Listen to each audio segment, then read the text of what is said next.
I'm a simple girl. Always have been. The first time I fell in love, my best friend told me, if a guy's a player, just get a new one. I took her advice to heart. My first boyfriend wasn't exactly faithful. He had this inseparable girl bro always hanging around. So I found another one. My second boyfriend wasn't great either. He practically lived in bars, and his phone was a graveyard of pretty girls' numbers. So I found another one. The third was still hung up on his old flame, a girl he could never forget. Just as I was about to start the hunt for number 4, my best friend kicked down my door and screamed at me, her voice cracking with desperation. The whole point of get a new one is that you dump the old one first? I just stared at her blankly. Oh, well, which one do you want? I can give you one. Growing up, I did what my parents told me. Now that I'm older, I do what my best friend Zoe tells me. My life has been a straight line of studying and exams. So, when I finally got into college, I decided it was time to spread my wings, challenge myself, get a boyfriend. I inherited my parents' good looks, so I wasn't exactly lacking in that department, but I had zero idea what to look for in a guy. For that, I consulted the expert, Zoe. She was trying on a new dress in front of the mirror, casually imparting all her wisdom. Guys are like dogs, Thea. You're too nice to them, and they don't know what to do with it. The best way to handle them is to keep them on their toes. A little pushback, then a little affection. Oh, and don't ever try to change a guy. If he's a player, just replace him. Keep replacing them until you find one you like. I sat on a small stool, dutifully taking notes and nodding thoughtfully. I sort of got it, but maybe not completely. If you're not satisfied, replace him. And so, just as I was getting ready to find my fourth replacement, my first one found me. He cornered me, his voice tight with anger. Thea, who are those two guys? Why are they telling everyone you're their girlfriend?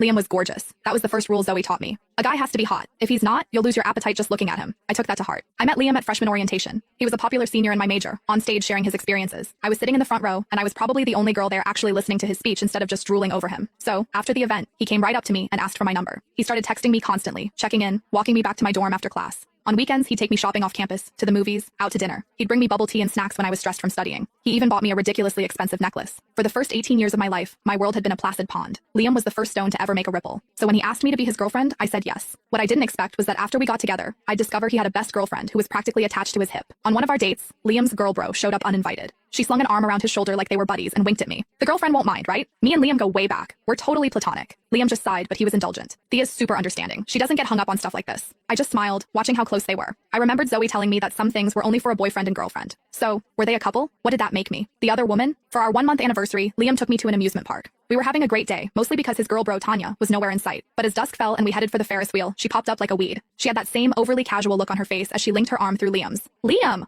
What a coincidence. You're here too? He smiled at her. Tanya, what are you doing here? Did you come by yourself? Yup, she said, her voice tinged with something sour. You know me. I can't stand hanging out with other girls. There's so much drama, and the guys were all busy today. They stood there chatting as if I didn't exist, as if I were just a stranger passing by. Finally, Liam seemed to remember me, though there wasn't a hint of apology on his face. Thea, Tanya's here by herself. Why don't we let her join us? At that, Tanya finally looked at me, plastering a look of regret on her face. Oh, the girlfriend. I didn't even see you there. You're not mad, are you? Tanya let out a little hiss. Liam and I are just friends. You really don't need to be so jealous about everything. I hadn't even said a word, and she was already painting me as the crazy,